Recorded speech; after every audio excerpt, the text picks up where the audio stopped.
This is iFanboy Pick of the Week, number 773, brought to you by iFanboy listeners like you who are wearing their masks and washing their hands for now, but you probably keep doing it for a bit, and that's good too.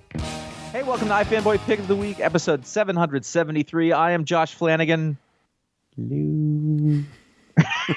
We have this thing in the script. It's kind of like a joke where after the name, there's little brackets, and then it will say a thing. And I just realized now that was put in place when there were three of us. Yeah. And so the first person saying my name there's no way for me to do that. So I did. And just as a proof of concept, it was awkward.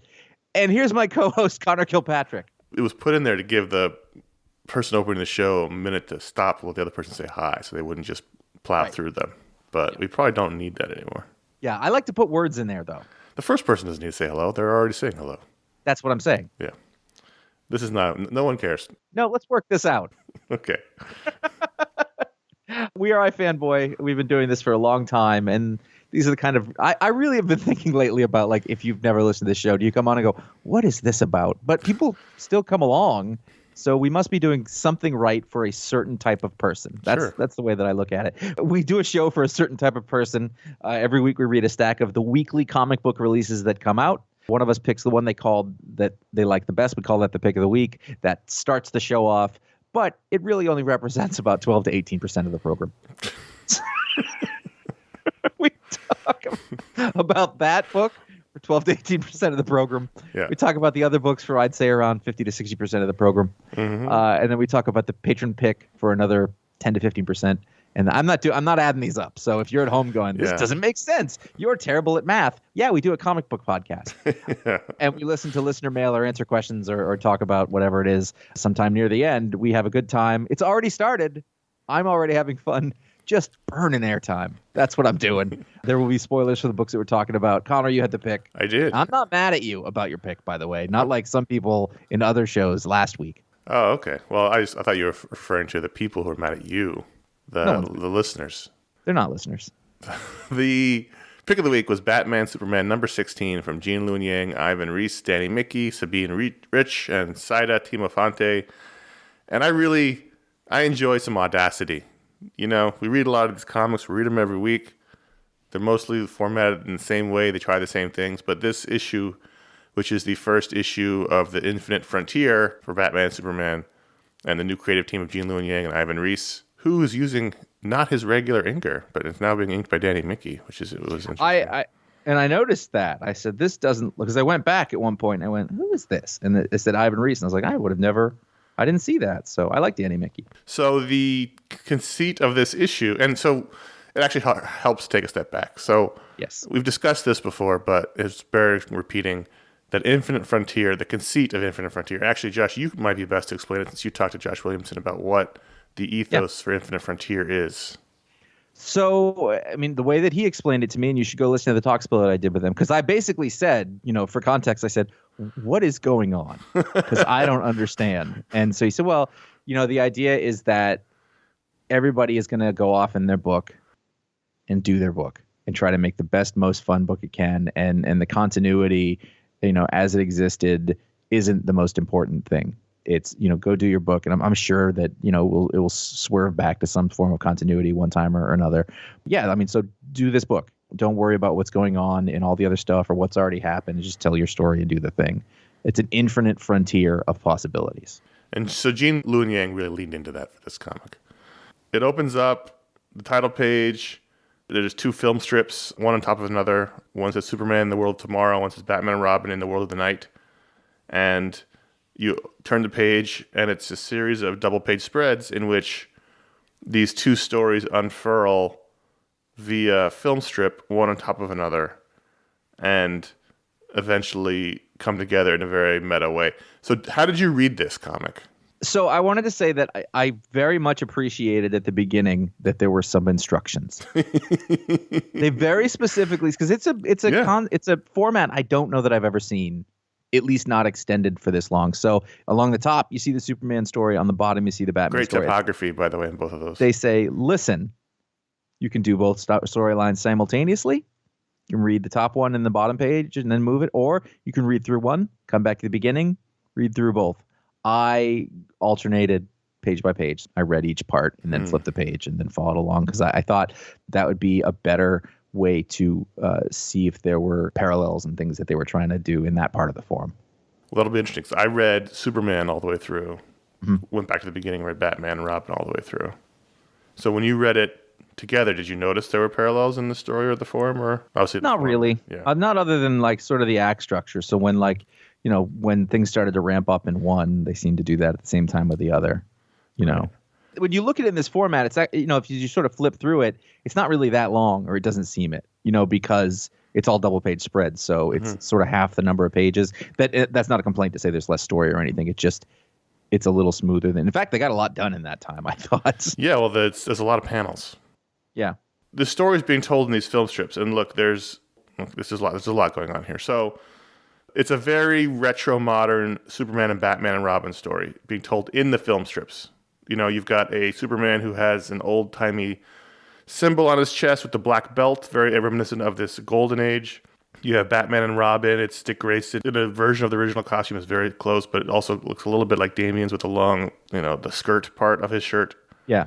But it's, old-timey Batman and Robin as well. There's, old-timey technology, but with also new technology. It's very much like... I would have thought the whole thing was in the past, except I think the toll booth guard had an iPad. Other than that, it pretty much seemed to be... Yeah, he does have an iPad. It's very much sort of like the experience of watching the Batman the Animated Series, in which you had, old-timey cars and Tommy guns, but you also had new technology as well.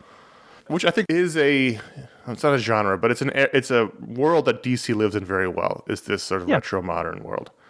So you have Superman fighting giant robots, which is very also old school Superman, and Lex Luthor's there. He turns out to be involved, and you've got Jimmy, and you've got Lois, and you've got Perry, and the classic sort of setup. And they end up having to go to Gotham because Bruce Wayne's somehow involved. And this is a world in which only Bruce's father died in the alleyway. So Bruce is kind of a fop because he was raised super rich by his mom, and she's sort of the heavy in the family in terms of the person running everything. And I liked that, again, as a part of a format that, as you went through, you had to discover this version of this world that we're sort of familiar with. And I like that when it's well constructed, it's kind of cool. It's interesting that you were, saying that the DC universe can live well in this way, because it really, if you're used to that and it, and you don't get hung up on the fact, how come it's a 1934 Roadster and they have an iPad? If you can just be cool, then you're going to have a lot more fun with it, But I think this was the same thing, whereas you're like, oh, wait, his mom's alive. Okay, he's acting like this. And you don't have to do that thing where you go, that's not Batman. Right. You just roll with it. I think that was the other reason I tried to go parallel, is that I wanted to see if the characterizations were consistent. And again, I don't know that was conclusive. Right. And then you've got Batman and Robin, in which there is Arkham Asylum. It involves the Joker and with mysterious woman with silver hair we've never seen before, and the Penguin. They break out. Batman and Robin are dealing with the breakout at Arkham. But then the twist is at the end. And by the way, I didn't mention that Alfred is on the Bane juice in the Superman story, which took a second. I was like, what's happening? Oh my God, he's Bane. One of the film strips starts getting there starts getting burning around the film. Film's very flammable. Old film especially was basically just gasoline in physical form. So the film starts burning on the top and the bottom. It starts becoming warped. But the people in the stories notice the burning. Mm-hmm. They become very aware of their physical surroundings. What is happening? What is that thing happening over there? And the film starts to burn together. And then we cut to what I assume would be now. I don't know what Earth Zero is, but the proper DCU, and right. Superman and Batman are in space dealing with it's a satellite covered in film strips, and some alien race is there. Okay, wait. I had a moment here. So when you say film strip, what that makes me think of is in elementary school for us, which is certainly not a thing. The film strip was like a slideshow. It was one at a time. You'd flip it and it would go to the next strip or whatever. But so there's a non-motion thing. Whereas what you're talking about here is it's just film. It's true. Movie film. I'm just having a memory. Yeah, so it's just film. It doesn't even really exist anymore. People don't shoot on film. Like special people who are I'm only going to shoot on film, but you have to be. Nolan and Tarantino's, basically. Yeah, basically. And it shows, by the way. Anyway. The stuff that Josh and I made movies on in college that you had to cut by hand and pain in the fucking ass. So who knows what's going on here? Obviously, we're not going to continue on in these other worlds, in these retro modern worlds, but I loved the audacity of it. I loved the experimentation of it. I thought the art was terrific from Ivan Reis and Danny Mickey. The characters all looked terrific. I loved the experimentation, and I thought it really worked as two parallel stories that came together in this, strange way in which the characters in the film recognize towards the end they're in this burning film. I thought it was audacious. I thought it was an interesting way to start this whole new continuity, and it was a ton of fun. I mean, it's all I really want from a comic book. It's like, wow, this was fun and interesting, and I don't think I've ever seen that before. I gotta say, I don't know. I was surprised, but I saw Gene Luen Yang's name, and I thought, oh, okay, cool. I'm excited about that. And then he just did a thing that I would have not expected from him, and I don't mean that in a way like I don't think he could do it. He's obviously very creative, but I've never seen a hint of this stuff in the other work. Mm-hmm. Maybe a little bit, but this is so based on the form. I'm struggling to remember the terms that I used to know to describe this stuff. This is another example of a thing you can't do in another medium, right? You can't have these parallel stories happening at the exact same time. Like on the screen, it would be two things going across the screen, but you couldn't follow them both. You couldn't be listening to them both. It's just impossible. Here you can, as a reader who sets the pace of a comic story, is you can go back and forth if you want. Like Josh did, you can do like I did. You can read one at a time. It's very unique to the medium. But even if you look, like, it takes it even further, though, because we're existing in the form of a comic book, although he's modified it because we're basically all in landscape, which is kind of, I don't know if it's thoughtful about the idea of how digital reading works, but it, sort of works for that format a little better. Not for me, because it makes the letters smaller. And this was the one that I was reading. I was like, oh, wow, I need reading glasses. There was a real moment when I was reading this book and I was like, oh, I'm in trouble. You didn't turn it on the side?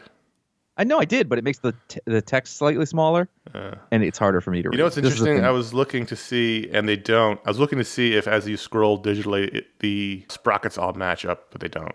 They're just slightly off page to page. The thing is interesting about the form is that in the first page, you see the film spool around the camera and come down, and then it hits the roller, basically. Mm-hmm. And it straightens out. So then it's straight for 3, 4, 5 pages, and then there is a problem where it starts to disintegrate and get off of its straight line. Oh, yeah, you're right, yep. And then it goes back to normal for a page. Which coincides in the story with, there's an explosion in one of them. Yeah. But, yeah. Yeah. And so then it's okay for a couple of pages, and the film starts to explode. Now, if you've ever run film, and this is another thing like we learned how to do at one point, is that, you've got a loop, and then it goes through... I can't remember what the terminology. I want to say the gate, but that's a camera thing, not a projector thing. But there's a gate. Not a projector. Yeah, you're right. There's a gate in the camera. Right.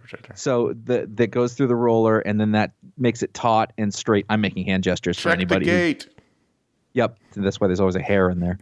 And then it goes straight, and then there's another loop, and that slack is supposed to prevent breakage or anything like that if there's a problem. But when a film breaks or has a problem, there's always like a click. It's like, and then it messes up for a second, and then it seems to right itself, and then there's a problem. Yeah. That's what happened here. It's pretty knowledgeable in the way film works. Yeah. Well, he's our age. So, although he has a computer science degree, so this is all done on his own. I just had a very vivid flashback to sitting in that film room in Park and cutting with a razor blade, and then trying to tape it together and going, fuck, it didn't, and then having to take the tape off and... You know what? The picture thing didn't bother me. I was okay with that because it was pretty clear. Doing that with the audio is much harder because you can't see the audio. Like when we do the show now, I can see the waveform. I know exactly where cuts go and things like that. Then you were just like winging it. I love that we had to do that. Oh yeah, I love it. Yeah, me too. It's completely useless. Reel-to-reel tape and film. Yep. All right. So anyway, no one needs to hear about this. We're old and my shoulders hurt. I thought this was incredibly fun and delightful. I was looking forward to Gene Luen Yang and Ivan Reis on this book. The cover was intriguing because the cover features the characters, in the old-timey get-ups with the villains. And I was not expecting to open it up and find this sort of, breaking of the format. And everybody really creatively in that did great work. Yes. Top to bottom. Top to bottom. I mean, everybody was having to do a different thing than they were used to. And, they really stepped up to the challenge of the thing. Yeah. And it was an easy pick of the week. There was a lot of good books this week. I enjoyed a lot. I did my reading stack. There was a lot of things looking forward to, like Taskmaster number 5, the final issue of this miniseries, which we really have enjoyed. Absolutely. From Jed McKay, Alessandro Vitti, Guru EFX, and Joe Caramagna. What I loved best about this final issue was that it, I don't want to say redeemed Taskmaster, But the opposite. but it stayed true to the character that we've been talking about. This is a guy who's a bad guy. He's a villain in this miniseries. He's been not goofy, but, straddling the line between hero and villain and kind of silly at times. But here he reminds everyone that he's an asshole, and he's a bastard, and he's Taskmaster. I thought the ending was terrific. I thought the end was good from a concept. I think the last couple of pages were not rendered perfectly because it wasn't very clear what happened. I read it. I figured it out. But what did he do? So basically they said, okay, we've got everything, and and we know that it's important that you just do this thing even though we played you. And so he's pissed off. He turned the super weapon on. That's what he did. Yeah. And he says, weapon activate, and then everybody goes wide-eyed, and then he walks out, and there's the last page is this weird sort of triptych thing where he's moving through the panel at different times, but he's in the panel in each one. It's not broken up by panels, so it's just sort of showing motion. It's kind of odd, but it wasn't entirely clear what was happening. I did think, by the end, I don't know that you needed that to happen. I think you could just have the one image of him walking out of the house, but I didn't hate it. Yeah, I just think there's other ways to tell that storytelling part that would be a little more clear. And I'm probably picking it out because it was like the one moment in the thing I was like, well, what's going on here? I mean the whole thing, the whole series, it was great. I did get the sense as we get to the last couple of pages that there was the art was not as strong as it had been. Yeah. It was like, let's just, again, we were like a lot of medium shots, head and shoulders of these people, not great drawings of the characters. Yeah, this issue I think had the weakest art for whatever reason. So the whole story has been, Maria Hill's been murdered. The Black Widow's chasing Taskmaster because they think he did it. Meanwhile, fake Nick Fury has hired Taskmaster to go around the world and find the broadcast energy transmitter in the form of these three people's physical, I don't want to say gates, but the physical kinesthesiology of these three people because they have this special lock on this powerful weapon that only these people's body language can open up. And this weapon was created by Hammer, which was, 10 years ago or whatever it was, the Norman Osborn. Evil Stark. When he was Evil Stark. And it was a weapon that would basically, come down from space and destroy the Earth or do damage to the Earth. And so they had to unlock it so they could disable it. And instead, first of all, we find out Maria Hill's actually alive. And second, Taskmaster gets pissed off, so he arms the weapon and leaves, which leaves them having to scramble to turn it off before it can strike from orbit. I thought as a character arc, I thought it was great. I agree with you that the art was rougher in this issue than in previous issues, but I thought it was still a really fun issue. I like, they had a good fight with him and Black Widow. Yep, I liked it. Yeah, as a mini series about sort of a, we'll say B-list character, B-list villain. It was really fun. C? Yeah, for sure. Okay, I mean, it's fine. For you and I, he's B in our hearts, but he's A in my heart. Okay. Always has been. I mean, he's ridiculous. It was fun, and I think that a little of the hero versus villain, whatever, is that so much of this book was in his own mind. So it's really a better look at like who he was. A bad guy who's doing bad things doesn't necessarily think he's bad, but we realize that at the end of the day, like this guy, he's an asshole. He's not evil. He's just like he's got to get his. That might make him evil. I don't know, but in his mind, he isn't. You know what I mean? Like, just because it was from his perspective, then it was less black and white, I guess. And I like that it was his pride at the end. He felt like he'd been disrespected, so he's like, you know what? Fuck you. I'm going to arm the weapon. Let me ask you this: was he wrong? No. Exactly. Yeah. I mean, it was a bad choice at the end. You want to suck that one up because it's the Earth that you live on. But whatever. I was just happy that it wasn't like it ended on like, oh, you're part of the team now. It's like, no, you're an asshole and you just tried to destroy the Earth. Yeah. That made me happy. Not that he tried to destroy the Earth, but that they kept him as a bad guy.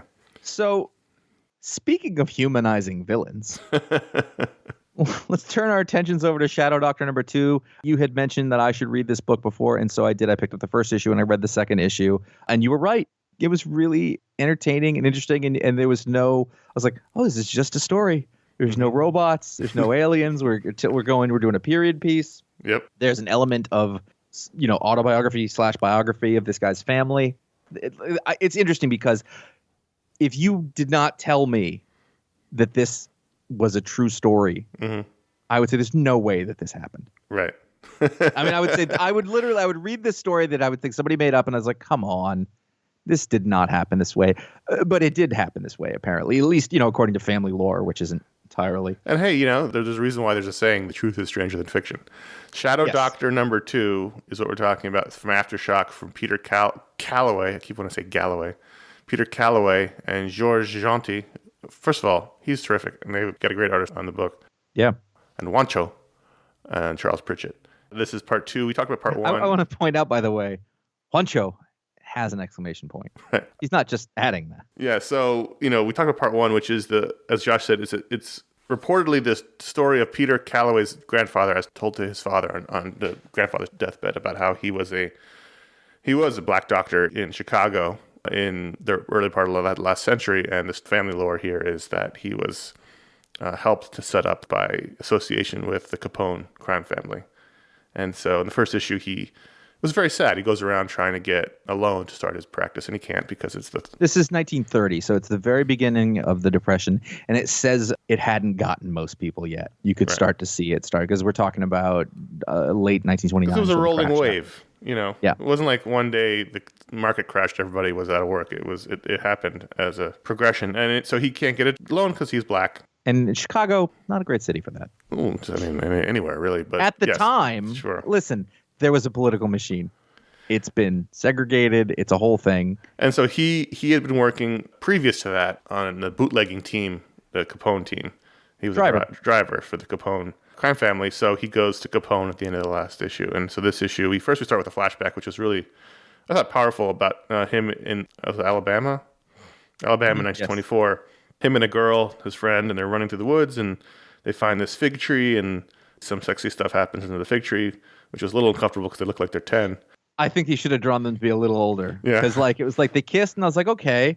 Yeah. Oh, their clothes are coming off. And then I was like, wait, 1924. Okay, this works out. But yeah, I was like, are these 10 years old? What's happening here? I think they're supposed to be like 16, 17. Which is all right. Which is what 16-year-olds look like to me now, by the way. His father shows up with a shotgun. It's like, are you out of your mind? If someone else had found you, you would have been hung up. Like, it was, very powerful flashback. Then we cut to Capone getting his suit made, and he wants his buddy to get a suit too. Like, it's affable Capone. You know what? That is a thing that I actually really, you don't want to humanize a guy like Capone, because he was a bad dude. I mean, like, by every measure. But if you knew him, and you were part of his family, and I will say, like, the one part that I found the most unbelievable was that Capone's crew was like, nah, this guy's okay with us. And I was like, I don't know if that tracks, but maybe. I don't know. It's hard to say. He was part of their gang. Who knows? Yeah, but I like that there's a familial element here. And if you're in that family, maybe it's not that bad. Now, he's a scary guy. He can turn on you at any point. I think it would be ridiculous if in the story he did not turn at some point. But, at this, I can buy that. Well, he snaps at him when he pushes for the money. He says, why? I told you fucking why. Like, oh, yeah. Okay. And then, of course, he's got his hitman who has the half of the face mask like in Boardwalk Empire, which... So was that a real person? It's different. It's just the same kind of face thing. I know. What I'm wondering, though, is that was the guy in this book, was there a real guy who, like one of Capone's bodyguards who had that thing, and was that the inspiration for the Boardwalk Empire guy? I'm just sure there was maybe, but I'm sure it was pretty common to have the World War I vets who lost part of their face to have a mask on. Yes. I love that actor, and every time he shows up in something, my wife and I are like, have a face guy! Jack Houston. Yeah. Oh, is he a Houston? Yeah, he's a Houston.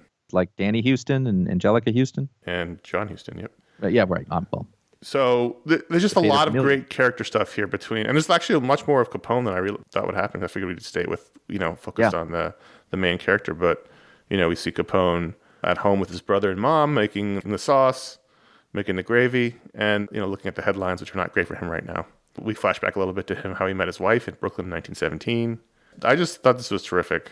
And then it ends with a very, shocking cliffhanging note in which a bomb goes off in a nightclub. I thought this has been terrific so far. I got to say, giving a $1,000 bill to a black man in 1930 Chicago, that's going to cause more problems than it solves. I think he shouldn't be holding it in wonder walking outside on the street. I agree with that as well. I was like, put it in your pocket, man. And what I thought was, in the last page, where's the money? Right, because he's holding it in his hand when the bomb goes off, and then he's not holding it in his hand. $1,000 now, still, I wouldn't want to blow up. $1,000 in 1930, as the Depression's picking up. You want to be careful with that. This has been lots of fun. And I mean, what it's showing is some pretty horrible stuff in parts of the world. But I think the story has been interesting. It's just not a comic we get really. You want to talk about the American experience for an African American in 1930 where the good guy is Al Capone. Like that's how shitty it was for this. It's like, well, at least I got a friend here, which I think actually explains a lot about how working in lower classes felt about the mafia in many places. Well, that's part of the argument he's making in the book himself, is that the papers are all concerned about my crimes. They're not focusing on the good stuff I do for the community. And if you were in that community, you thought that too. Absolutely. That's a real thing. That absolutely happened. Listen, I went to high school in Queens in the 90s when John Gotti was for trial, and I had lots of my classmates tell me how much good he did for the community. Yeah, he was a bad one. Right, he had a very good PR system because... I still remember Holly, who was very Italian, saying, he's very good for the community. So yeah, that was he's such a nice man, is what she said. She had a very thick accent. The Scumbag, number 6, Rick Remender, Bengal. Yeah. I was surprised you were still reading it. I'm trying to figure out what it is. I mean, like, I know what it is, but I'm trying to figure out what they're trying to get to with it. And I think that he actually started to in this issue. I read 2 of them in a row, so I could be wrong. I really do like that he's using like his all-star cadre team of artists. I was like, oh, these are all his different guys. I missed the guy who did the first 4 issues. Bengal is terrific. Bengal drew his last book, which was that car chase book. Yeah. And he's great. But the first artist, whose name I just can't think of at the moment, was like really dirty. You know, everyone he drew was dirty. So like it looked like the pages smelled bad. Yeah, it was a Derek Robertson type of feel. Bengal's cleaner, more cartoony. Yes. And so it's a different vibe on the book than it started off as. It's such a weird book. It's very weird, but I think it is very entertaining. I like it. I think this is one of the ones that I've read from Remender that I've liked the most out of the recent sort of, when I say recent, it's probably the last 5 years of stuff that he's put out. You know, since that thing with not Fear Agent, the time traveling doctor with the great art that has to stop. Black Science. Like that was like, there was that. And then after that was some more. So that and Deadly Class came out sort of at the same time. Yeah. And then he had sort of a second and third wave of stuff that came out after that. And I'm digging this.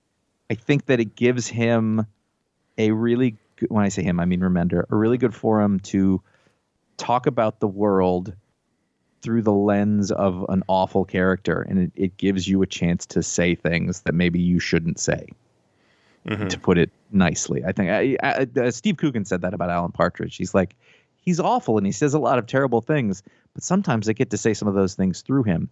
And I think, you know, like here, Remender's getting a chance to poke at sort of both sides of the social spectrum in that he's like, well, there's a lot of hypocrisy going on here. So the villains in this are like super woke college kids who are trying to transform the world so that nobody gets offended. Right. Well, they're trying to like mind control everyone so no one ever feels offensive about anything ever. It's just pretty funny. It is funny. And it's very funny. The hippie girl Petal, who he immediately falls in love with. It's a funny book, and I think that's why I stick with it, even though I'm often confused. Like, was there a time jump between this issue and the last issue? Because suddenly this guy's got a mansion and a... I think from the end of the first arc, he, you know, like set himself up and also don't forget, like he took the gold from the bad guys. So he has a lot of money in addition to sort of... It takes a while to build a house like that and custom pool and... It's a very silly book, Connor. I was just like, wait, did like a year pass? Because, you know... You know why I think I like this? Is that Rick Remender is really funny. Yes. He's an extremely funny human. He's legitimately very, very funny. And I don't think his books have shown that for a while. His books are really fucking serious.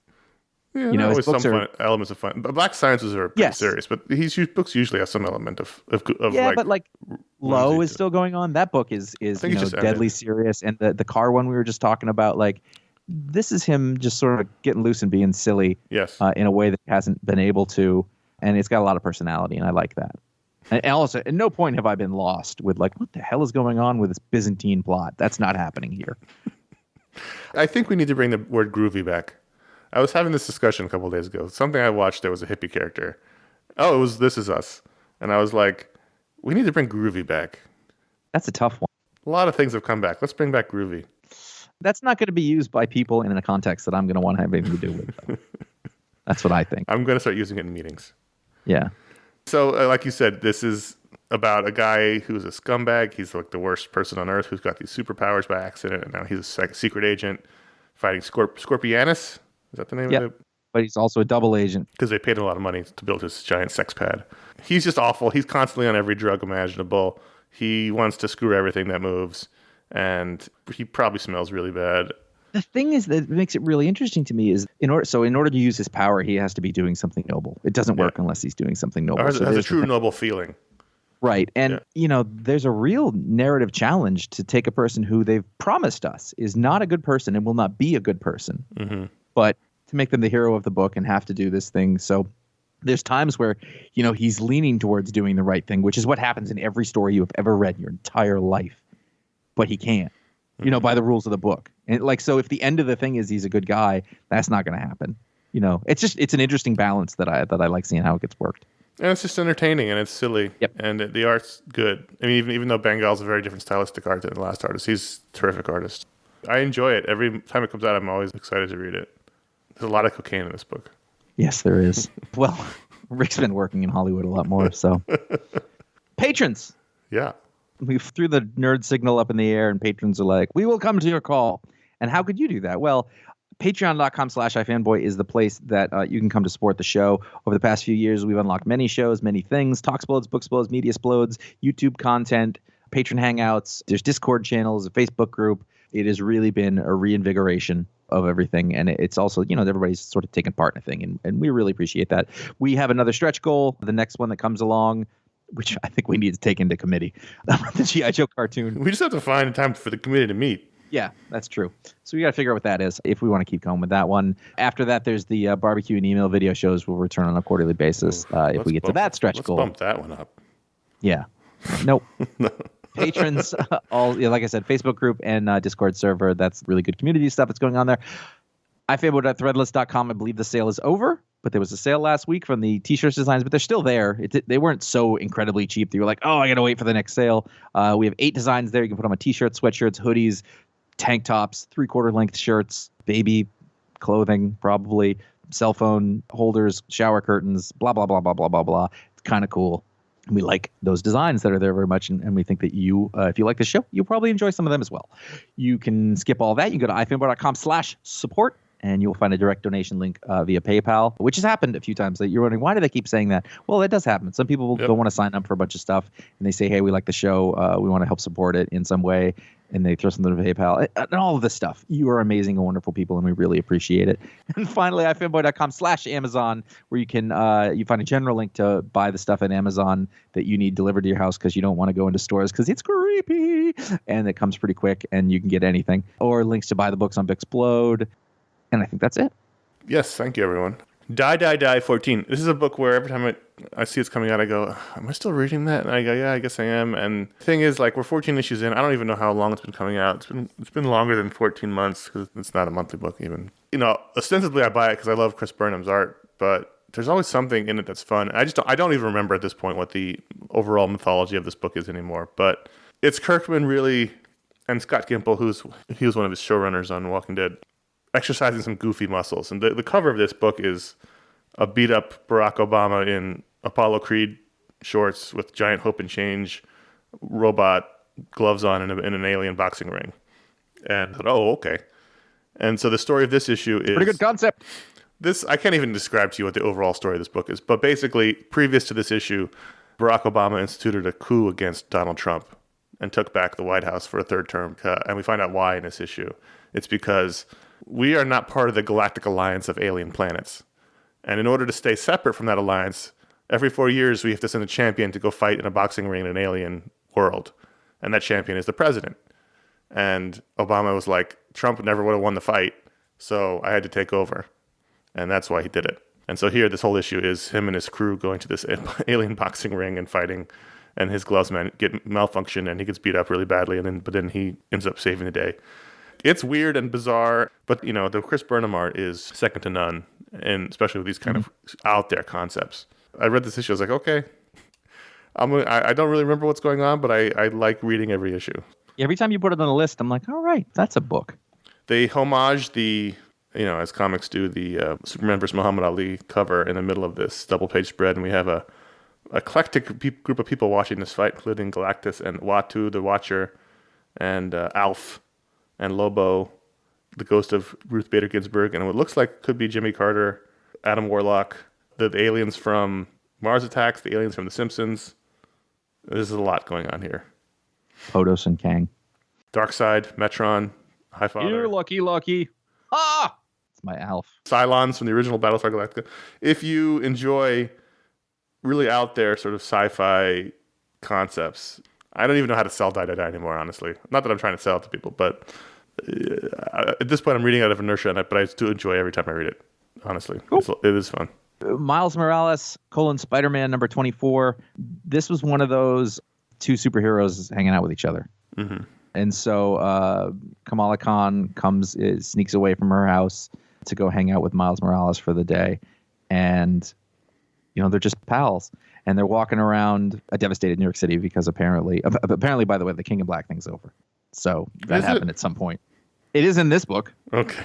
That's what I know. That's the extent of my. And so they, they're walking along and they get some ice cream and that's after they play basketball together, and they have fun and they go get the ice cream and they're having a nice time. But then somebody yells that they need help and they're like, fine, they have to go do the thing, and it's a nice day that they have together. Mm-hmm. And so a building collapses and the people were like, well, the landlord didn't fix the thing. So they're like, what's his name? And they go and they scare the bejesus out of him. And he's some, white kid with a fancy car who isn't doing the thing, and they blow his car up or they zap it so that it doesn't work anymore. So it's, working class hero kind of thing. Then they get the ice cream. Sorry. And then he goes home and the last thing is the intro to the Clone Saga, which will happen in the next issue. Oh, right. They're doing Clone Saga with Miles Morales. I did see that. Which fits and it's fine. But either way, what I want to say is a single issue, I thought this was really fun. I think Saladin Ahmed has really transformed this character of Miles Morales into somebody who's much more believable and authentic as a character from Brooklyn than maybe it was in the past. And I really liked what Brian Bendis did with the character. It was great. But I think after the Into the Spider-Verse movie and they gave him a real personality, I think this is much more an extension of that. And also a departure from just being a Peter Parker character, which is kind of what he was in Bendis's book. He was a Peter Parker, with a slightly different background. And now he's got more of his own thing going on. And, him and Kamala Khan being friends is a really interesting relationship. And there's been through a bunch of stuff in other stories and things like that. Really good issue. I don't know how interested I am in a Clone Saga. I will keep reading it because I've been reading it all along. But, it's just one of those day in the life sort of issues, and it's fun. Those are always lots of fun. Yep. Ha number 3. Have you still been reading Ha? No, I don't remember it. It was a Patron pick about the clown. Remember the clown got shot in the head during the bank robbery? Okay, kind of. I've read the first 3. It's an anthology book. Each issue is different. I think we talked about 2. 2 was about the girl, but there's no point going into that. The reason why I read 3 was because I saw the cover. I really liked the cover. It was super cartoony and really nice. And then I saw the name was Language, so it was drawn by Roger Language.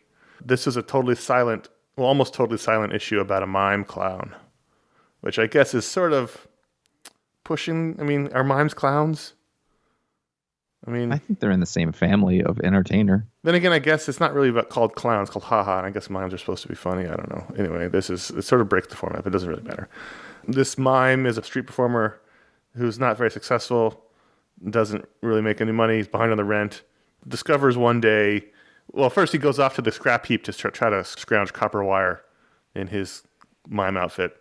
Like Bubbles. Yeah, in that scrap heap, he finds like a very retro robot that he discovers mimics his movements.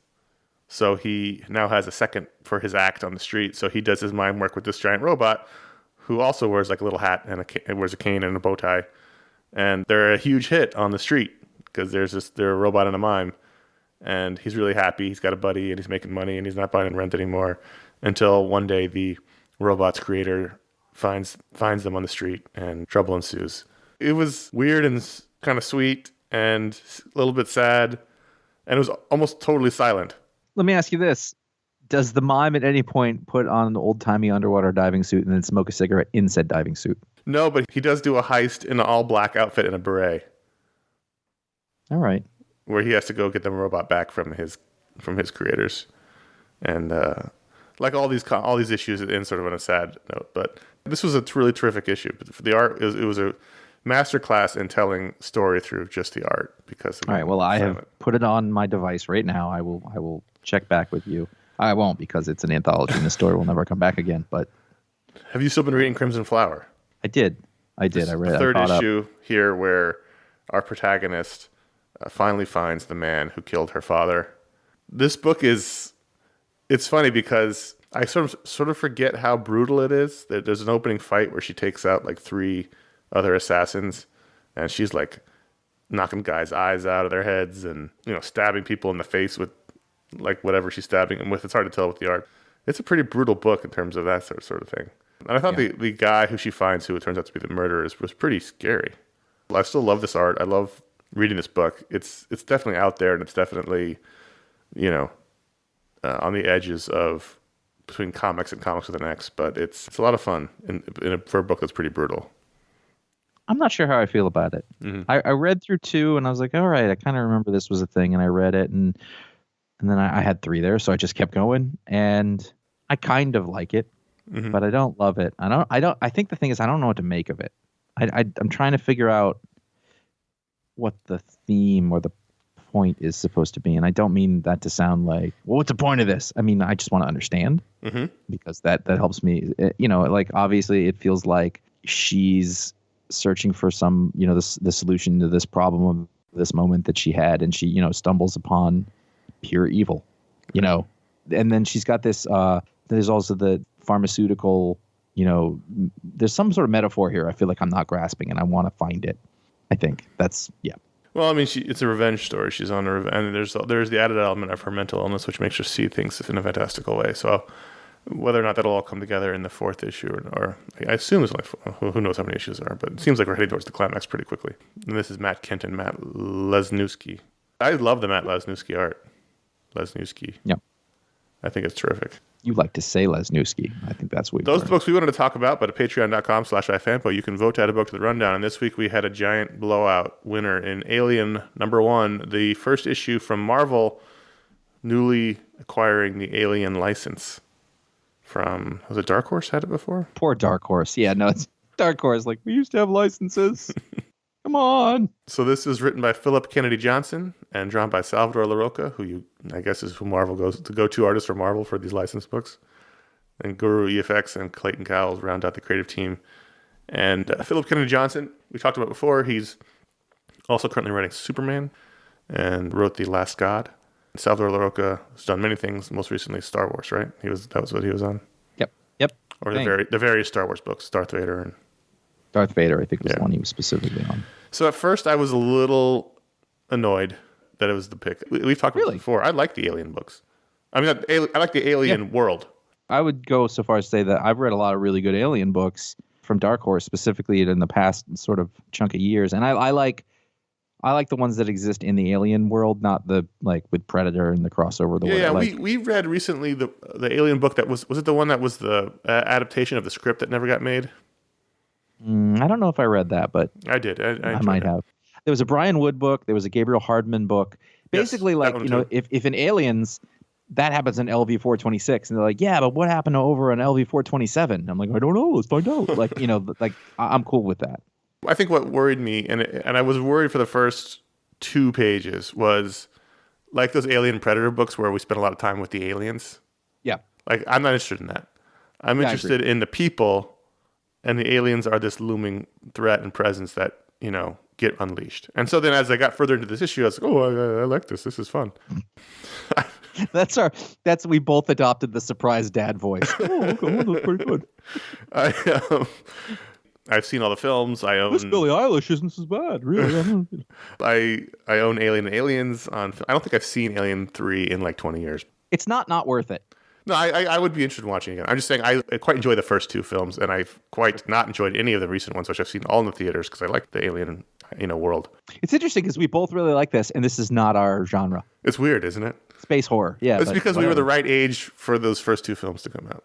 I mean, Alien is a modern, you know, classic genius piece of work, and Aliens is the same thing, but like it's like different top tier action movie. Yeah, one's a horror classic and one is an action classic. So. Anyway, here we are. The only downside for me, honestly, was trying to figure out if these are characters from the movies or not. I looked it up right at the beginning because I was like, I don't want to have to work with this the whole time. Because if you search this book, the first thing is like a character returns. And I was like, oh, am I supposed to know who this guy is? And no, the character they're talking about is Bishop. Everybody else is new. Let's move along. Okay, that's what I figured when I looked it up. I was like, because I like movies, but I'm not like this is not Star Wars. I don't know this is like the back of my hand. So like, I was like, was this guy in the movies? Like I went through Wikipedia. I looked up. Took a Wikipedia break in the middle of the book. I checked for the whole team from Aliens. Yeah. But this took place after that. They actually do a little bit where they said, however many years ago was the Nostromo, and then however many years after that was LV-426. Yeah, but we've had sequels, and I don't. There's been a lot of films, and I don't know them that well, so. I just had to take a Wikipedia break in the middle to see if this guy who was retiring from his job or taking medical retirement was from the film. It doesn't matter. This guy who was like the head of security is retiring. He has this outgoing, interview with Bishop, one of the bishop on the base. I thought that scene was great. And then, he just wants to go home and reconnect with his son because he hasn't really seen his son because he's been working on this base and his son lives on Earth. And we cut to Earth where we find that his son and his son's girlfriend are both terrorists who think that Weyland-Yutani are destroying civilization and they want to stop it. So I didn't think they were terrorists at first. I thought, no, I did. They clearly were. They're activists. I thought that's fine. And then the end, I was like, oh shit, they're serious. So how'd they get to space? The son has no interest in reconnecting with his father, who he thinks is, a terrible person, but he's there to steal something from the father's house, which he does, and it all ends up in a bloody disaster. They storm the base, they kill the guards in a very brutal fashion. Yeah, can I just say, page 24, Salvador LaRocca's been on Star Wars books for a while, and you don't really make those two graphics. This lady gets her head blown off. With a shotgun. I know, like, you hear that phrase, but her head gets blown off. But my favorite part of this page is there's an Ethan Suplee character, and I know that he doesn't look like that anymore, but that's who this guy is. Yeah. And he has a cat that he's brought to work. And the second page, that cat is freaked the fuck out. It's my favorite part of the whole page. Ah! These terrorists, using whatever they stole from the father, they dock their ship, storm the base, kill the guards, get the guards' passkey.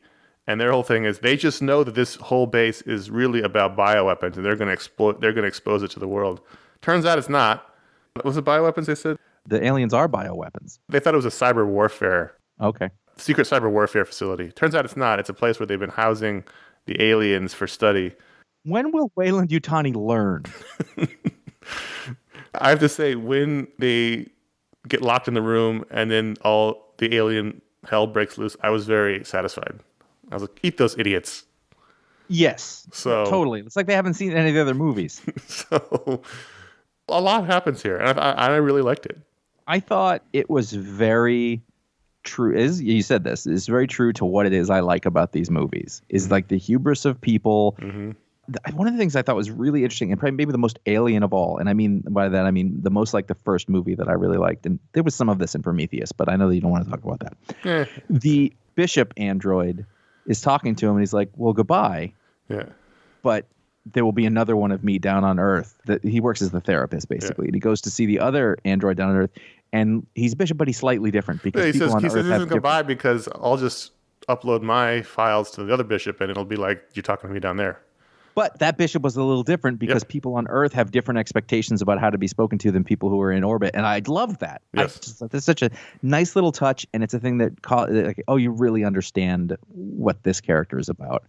When I saw it was the pick, I was like, cool. I like Alien, and I've read a lot of good stuff, and hopefully this is more. And I just 100% delivered the thing that I would have wanted out of this book. Yeah, like I said, I was a little just licensed books in general. But then I read it, and I was like, that was really fun. I'm looking forward to the next issue. So, good job, because I was not going to read this. Yeah, so, I was, but. So thanks for voting for the page. So let's do ratings. Well, first, are you going to stick with it? Yeah. I'm also going to make sure I watch out for Philip Kennedy Johnson's name now. He's very good. Mm-hmm. And ratings out of 5. 4. I'm going to go 3.75 because there is the LaRocca effect. But I thought ultimately the art was fine. I honestly think in terms of like what you can expect out of an Alien comic book, it's a 5. Oh, wow. You know what I mean? That's a sliding scale, but Salvador LaRocca not aside, but as a comic book reading experience, I don't love the style. He gets the job done. He's a great storyteller. It really did work. for the story. And, Bishop looks just enough like Lance Henriksen. A little melty. There was a couple of panels where he didn't at all, but, That's just how he works. I always knew for the most part, who I was looking at and why. And it was important in that sense to have him look like the character from the movie, and then look the same every time we saw him. So, it is what it is. I'm going to give it 3.75. Nice. And I'm sticking with it. So there you go. Alien number 1, Patron Pick, patreon.com/iFanboy. But if you get the $5 or higher level, get your own superpower live on the show. Like these 4. Jason Muhr he can eliminate gluten from anything. He can, if you like, oh man, did they make this gluten-free? Yeah, but it doesn't become like gluten-free food. He can wave his hand about it, and the gluten is eliminated, but it retains all of its other properties. So it doesn't taste bad? No. Or have a weird texture? Yeah, because sometimes you're like, maybe I'm just going to deal with gastrointestinal stress forever because I like fucking bread. Do you have celiac disease? No. Well, because that's the only people who feel that. Sometimes you live with somebody who has been told by a doctor that might be a thing, and then you have to go buy really expensive food that no one wants to eat.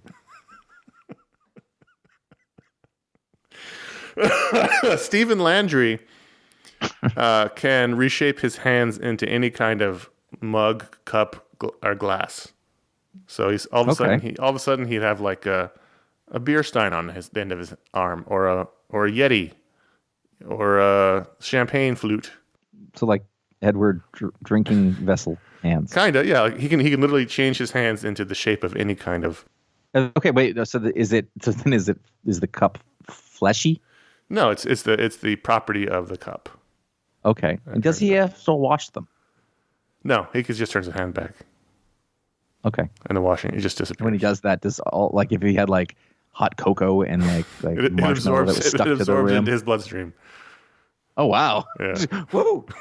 You gotta be careful about the liquor. It's like I've had enough. Oh no!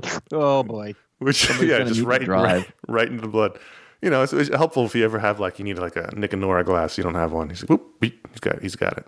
Don't worry about it. Yep. Jimmy Hollenbeck, which is really good to say. Like I'm not wrong, right? Like it's a great name. Be a drive time DJ. Jimmy Hollenbeck coming at you on 95.7. We got to back up on that tunnel. He sounds like a 50s movie character. That too. He can look at any speculative fiction and tell you if the technological things in it would happen or not. No, that's never going to happen. That's not what it's going to be like. Oh, that's totally what's going to happen. Oh, wow. He just knows. Yeah. That's incredible. Mm-hmm. So but it has to exist in a fictional form of speculative fiction. And once it's there, he can make an immediate determination. Wow. It's a way of predicting the future, but it's very specific and maybe not useful. So he'll be watching some sci-fi shit and be like, this is bullshit. Yep. It ruins a lot of things for him. Unless he's still able to I can still enjoy it. It doesn't matter. It's just imagination. It's fine. Oh my goodness. The Disastrous DaveBoy. Here he comes again, DaveBoy. We know what's going to happen now. So when Dave lays hands on people, he can completely loosen up any muscle or tendon. I feel like this has come up, and I'm sensing the world needs it. Yeah. Or I do. The problem is that he also has incredibly clammy hands. Right. And so it's a trade-off. It's a trade-off. It's definitely a trade-off. But he can just, through touch, just, everything loosens up. Ooh. Ooh. That was maybe the most personal thing that's happened on this show. And we've talked about our underwear a lot. Jason, Steven, Jimmy, Dave, thanks for being patrons. Patreon.com/iFanboy. And if we can do this one quick, we can get this email in. All right. Wes A from Fridley, Minnesota. Fridley. With the release of the Snyder Cut, it was shown that the denizens of Apocalypse were going to be the big bads in Snyder's Justice League movies. But there was not even a mention of New Genesis. It occurs to me that New Genesis has been absent from not just the films, but the animated movies and the comics as well. Other than Tom King's Mr. Miracle and a brief appearance in the New 52 Wonder Woman, I can't think of a single New Genesis appearance in the past decade. Any idea why this might be? Are they just not cool enough? Do we just want Darkseid and the rest of the New Gods? Do we want them a place where they can go hang? Doesn't matter. I've been thinking about this for the past week. I mean, we're not going to know the answer, so we're going to speculate wildly, which has never stopped us before. Is that true, though? Because I was trying to that's the case. Think that they're definitely not in the movies as far as I've read. Right. This is also but important to note. It's a good point to remind people who keeps asking, even though we've mentioned it before, we're not planning on covering the Snyder Cut or whatever it's called. Yeah. Just not going to do it. So you can stop asking. If by curiosity I'm like, ugh, and I just hit play on it, I might mention it on here. That's the most you're getting. So from what I read, they're not in the Snyder Cut. And I was trying to think of when the last time we saw we saw Orion way back in the Wonder Woman run of the New 52. It's hard for me to tell with time because we just read the New Gods book last year, and then we read Mr. Miracle. So it's kind of in my mind as like, well, it's there. And actually, last night, the Superman the animated series is on the HBO Max thing. Yep. And I found the second episode of the New Gods because I wanted to show my wife the Jack Kirby funeral in it. Oh, right. Yep. And Apocalypse is prominently placed there, and I would be willing to bet that more people saw that than have read any comic book about Apocalypse. Sure, but his point is in recent times. Like I know. That was what I'm saying is my timeline's all messed up. 5 years ago. So I mean, we haven't had a full-fledged. We haven't really had either in the comics. Grant Morrison did was it Final Crisis, and that was about the. Yeah, but that was 2008. Okay, and then over in the Tom Taylor stuff. The stuff all came from Tom Taylor's stuff featured both of them, Apocalypse and New Genesis. That would be the last time I remember seeing New Genesis in the comics, in Deceased. But he's not wrong. There hasn't really been, in the comics, a story featuring either one, honestly. I don't know the last time I saw Darkseid in a comic, other than at the end of that one we just read. But that was the whole point of teasing that again. But they haven't really been a factor. When the New 52 launched, which again was almost 10 years ago now, the Apocalypse was the villains, but I don't remember New Genesis making an appearance. I don't know, maybe it's just a desire to use the villains rather than the heroes, but it is strange. And that is what they turned into, in terms of what DC needed. Right. They just needed villains. So all the rest of it was a project they gave to Jack, and people will either dip into it after that or not. I'm hearing an opportunity right now. But the thing is, it used to be that when Apocalypse showed up, so did New Genesis, and then it's just sort of now they just use the bad guys. I don't know if they feel like it takes away from the heroes, the main heroes, or what, but it's a bummer. Did we see any of those bad guys though outside of Darkseid? You know what I mean? Like I said, I think in the comics we really haven't seen any of them recently, other than the Deceased. Right. It's weird. It's very weird. He's not wrong. It's very strange. Contact@ifanboy.com is you can write in like Wes, and let's wrap this up. Previously on iFanboy, there was Talksplode. I am caught up. You have a Josh Williamson episode where he's talking about all the stuff that's going on at DC and Flash and some of the creator-owned career. Really good conversation I had with him. He's been on a few times. And then Ibrahim Mustafa, who is just wrote and drew the new graphic novel Count from Humanoids, which is a sci-fi retelling of the Count of Monte Cristo. He's got 2 more books of them. He's been around doing art primarily, but now starting to tell stories too. He's a friend of mine, and that was a really great conversation that I really enjoyed also. I know I say that every time. I really do enjoy them. That's why I pick them very carefully. Now you need to do one for April. I do. No. Yes. It was January. Oh, I was behind a month already? Yes. Shit. Yeah. Okay. Hey, I'm still not behind. Then there's a media explode that we just released. Talked about the Oscar nominations and the weird year of movies. It wasn't really a pick show. It was like, what is going on here? It was a very freewheeling conversation just about movies in general and where they are and how strange the year was for movies and where movies were going to go from here. And it was interesting. Coming up this week, you'll get the March Booksplode, but you'll probably get it the first day of April. That'll be coming out this week, and it's Avengers West Coast Vision Quest. I'll tell you right now, you're going to enjoy this show. John Byrne's first arc on West Coast Avengers. We haven't recorded it yet, but you're going to enjoy this show. We could barely contain ourselves from starting to do it here. That's right. So that's coming up this coming week. You'll find that at ifanboy.com, where all of our shows are found, including all of our history. Over 1,000 shows are found there. And all of our old writing, our talented writers that we had over the years are all there at ifanboy.com. Facebook.com/ifanboy, and at ifanboy on Twitter, and at ifanboycomics on Instagram is where you can find out what the pick of the week is before the show comes out. And individually, we are CS Kilpatrick on Instagram and J.A. Flanagan on Instagram. And you can subscribe to our YouTube page, youtube.com/ifanboy. That's where we're uploading all of our old video content that was unlocked by the patrons. This past week, we had a mini interview with Josh Dysart. And we had a 2008 holiday gift guide. If you're looking for some comics to gift to people, that's a good one. Those are timeless books. And finally, we had a Vault episode which we look at Serenity, Better Days, Maintenance, and Gordon Yamamoto and the King of the Geeks, which was a Ji Lun Yang book. This is his first book. Yeah, so there you go. That's all at youtube.com/iFanboy. If you dig this show, write us a review or leave a star rating on Apple Podcasts, wherever you get your podcast. You could nominate us for the Xeric grant. I don't think we're eligible, and I don't know if they still do it, but that's what Gordon Yamamoto, the King of Geeks, got. Better yet, then he got the MacArthur Genius grant. I'm saying he's very good. Yeah. Better yet, tell your friends, your mom, your kid, your letter carrier. Tell people. Go about, but tell them from at least 6 feet away. And that doesn't mean 3. That doesn't mean we're fine. That means you get the distance, and then be like, "Hey, do you like podcast?" And the guy's like, "What?" He goes, "No, do you like?" Because you're behind plexiglass also. And listen, you should wear your masks, but it is annoying. Nobody's saying it isn't. Yeah. Okay. It's not ideal. And it isn't. But what are you gonna do? So do that thing. That's all. Yes. Thank you. So that's it for this week's show. Thanks for listening. We'll be back next week. Until then, I'm Connor. I'm Josh. Stay safe. Wash your hands. Wear your mask. Get your vaccine as soon as you can. I'm almost eligible. I'm very excited.